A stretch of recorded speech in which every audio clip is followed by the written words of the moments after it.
they provide cleaning products, they provide all the servicing all the goods that we need to keep households operating and functioning effectively.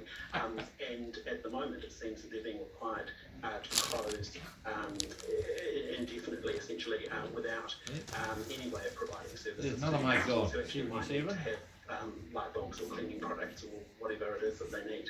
Yeah, I guess services for pets would be considered essential for pet owners. Yeah, services for pets are absolutely critical. Pet shops play an important role in making sure that dogs and cats and other animals have the No bee stings or injuries, please. Yellow. Stop chasing bees. For example, which is only available from a pet store or a veterinary clinic and not from a supermarket.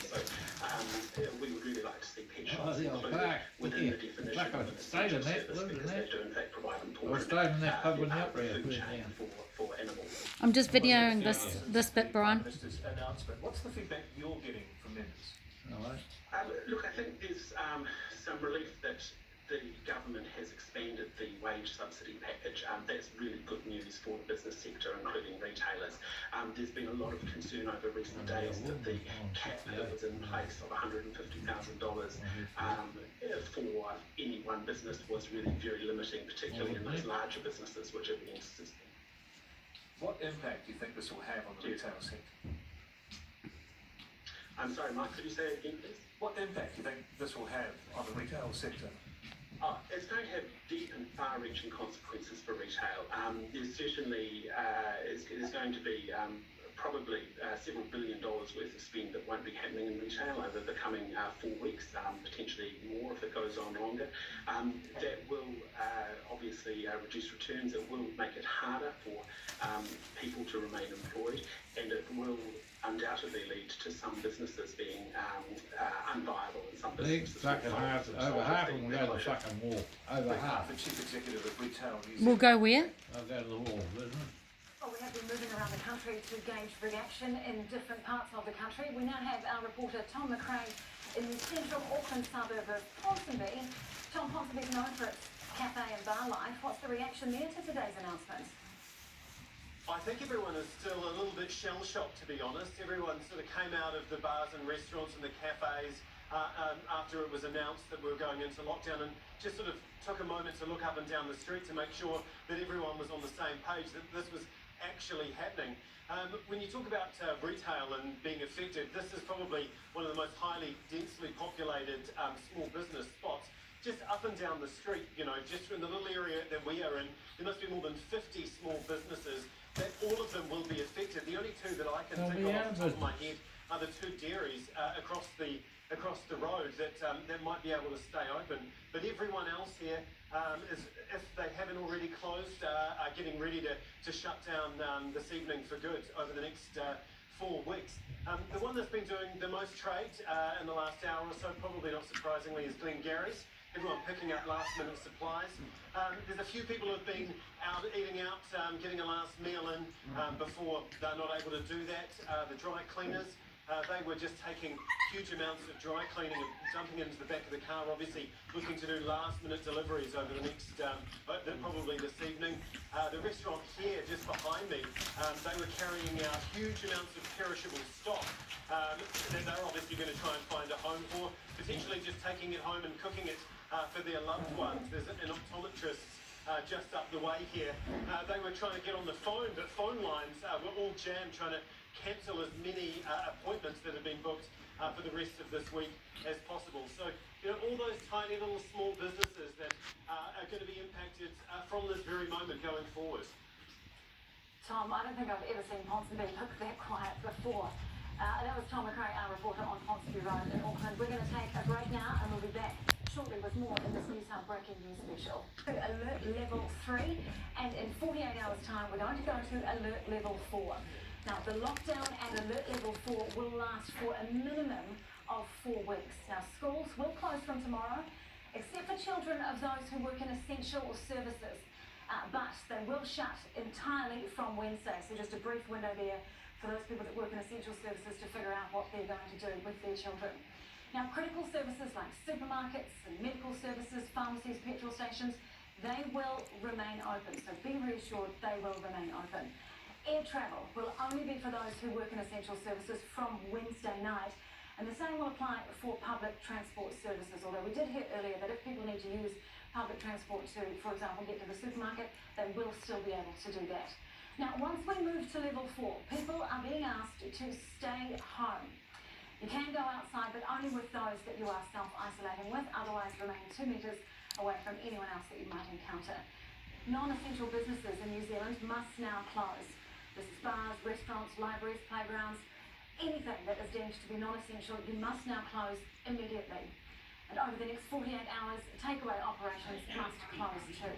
Now, given the fact that there are 2 cases of suspected community transmission, the Prime Minister has said that New Zealand needs to act decisively. Jacinda Ardern says, right now we have a window of opportunity to break community transmission, to break that chain of transmission of COVID-19. This is what the Prime Minister had to say earlier this afternoon. Right now we have a window of opportunity to break the chain of community transmission, to contain the virus, to stop it multiplying and to protect New Zealanders from the worst. Our plan is simple. We can stop the spread by staying at home and reducing contact. I'm just recording this. Brian, I'm going to record what the PM's saying. That's why Cabinet met today and agreed that effective immediately, we will move to alert level 3 nationwide. After 48 hours, the time required to ensure essential services are in place, we will move to level 4. These decisions will place the most significant restrictions on New Zealanders' movements in modern history. This is A lady's arm was broken but it is our in the best supermarket chance to in slow the Greymouth when virus someone was and to rushing. save lives. People were rushing to get into the boxes she was stocking shelves. Isn't that terrible? Doctors, pharmacies, service stations, access to essential banking services will be available throughout New Zealand at every alert level. Well, early today, the Director of Health, Dr. Ashley Bloomfield, reported 36 new cases of COVID-19. It was nearly 3 times the size of the previous highest 24-hour surge. They talk another Took the total fucking number 100 of or confirmed 300 cases to overnight. 102. Sasha McNeil reports. Another day, another announcement from the Ministry of Health on the climbing numbers of COVID-19 cases. Welcome back to the Ministry of Health for today's update. The Director of General Health delivering today's numbers, the sharpest rise yet of 36 cases, taking the total number in New Zealand to 102. Of the new cases, more than half are directly related to international travel, and most of the remaining cases are close contacts from a previously confirmed case. However, 2 of those have been treated as community transmission. One is in Wairarapa, the other in Auckland. And at this stage, health officials can't be certain where the infection came from. The important thing, of course, is that we find these cases, we isolate them, we identify close contacts, and we isolate those people too. The Ministry of Health is warning to anticipate more cases, with up to 1,500 tests being carried out per day. The total number of completed tests is now 7,400. The idea here is to not just be prepared, but to complement our measures we're putting in place to actually reduce the risk of They're all that different, scenario. mate. In fact, we're trying to keep that off completely. I don't Efforts get are now uptight. being ramped up to find those infected, isolate them and identify close contacts. The public is being urged to act quickly if they are concerned. So what we do want Couple to more do minutes, is Brian, reserve and I'm the finished. swabbing and then You testing. get repeats of every fucking minute or Not really. They've never. This is the first time they've mentioned the total. To get advice about whether you have symptoms require testing in your general practice, or if necessary and you are concerned and you think there's suspicion, then please do go to one of those places. The Director of Health finishing with a plea to the public to care for not only themselves, but also health professionals embarking on this uncharted territory. Sasha McNeil, News Hub. The Tourism Industry Association has already warned of thousands of job losses across the sector. Well, Whole fucking billion on greenies, go essential and pick the domestic greenies travel and go. means Get the them to pay situation for has it. gone from bad to worse They pushed for it. tens of thousands of Kiwis who work in the tourism industry. Chief Executive Chris Roberts joins me now. Chris, thank you for your time. Are you happy with the way the government is removing the $150,000 cap for businesses asking for a wage subsidy?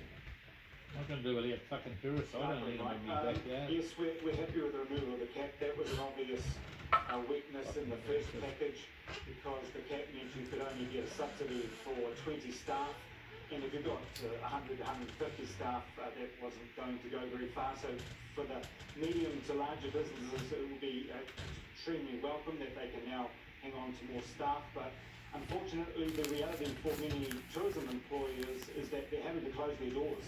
So it's not a matter of getting a subsidy for staff and keeping them employed. They've already had to lay off those staff. So thousands of redundancy notices have already been issued. Oh, get So the how much of a fucking difference will you the subsidy poor old make? freak.